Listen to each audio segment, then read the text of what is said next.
कांग्रेस की मौजूदा स्थिति को देखकर ये साफ हो गया है कि वो समझ गई है 2024 में उसकी दाल गलने वाली नहीं है।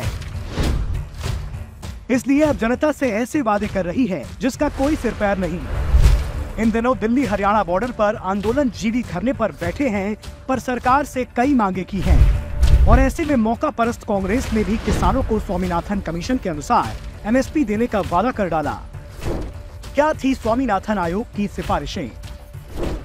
देश में किसानों की आर्थिक दशा को सुधारने और पैदावार बढ़ाने के लिए 2006 में सरकार द्वारा गठित स्वामीनाथन आयोग ने 5 रिपोर्ट बनाई थी, जिसमें कई सिफारिशें थी और उनमें से एक सिफारिश थी एमएसपी के लिए C2+50 का फॉर्मूला, जिसके तहत किसानों को 50% का रिटर्न मिलता।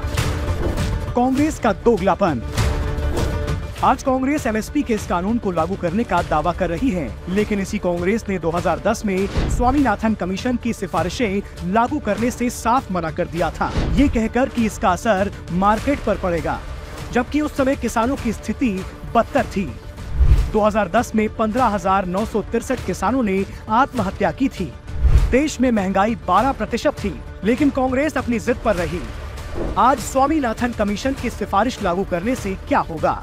जो कांग्रेस आज इस रिपोर्ट की रट लगाकर बैठी है, वो ये नहीं बताएगी कि आज इसे लागू करने से कोई फायदा नहीं होगा।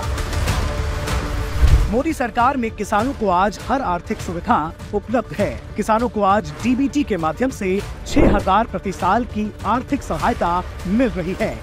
इसके अलावा फसल बीमा, एमएसपी में बढ़ोतरी, मुद्रा हेल्थ कार्ड, ई मार्केट, सोलर पैनल, ड्रोन्स जैसी सुविधाएं मोदी सरकार किसानों को दे रही है। ऐसे में उन्हें जरूरत ही नहीं ऐसे किसी भी कमीशन रिपोर्ट की।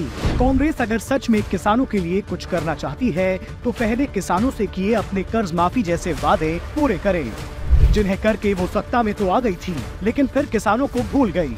लेकिन मोदी सरकार कभी अन्नदाताओं को नहीं भूलती, इसलिए जितना उत्थान पिछले 10 सालों में किसानों का हुआ है, उतना कांग्रेस के 70 सालों में नहीं हुआ था। यही कारण है कि देश के हर नागरिक की पहली पसंद आज भी पीएम मोदी है।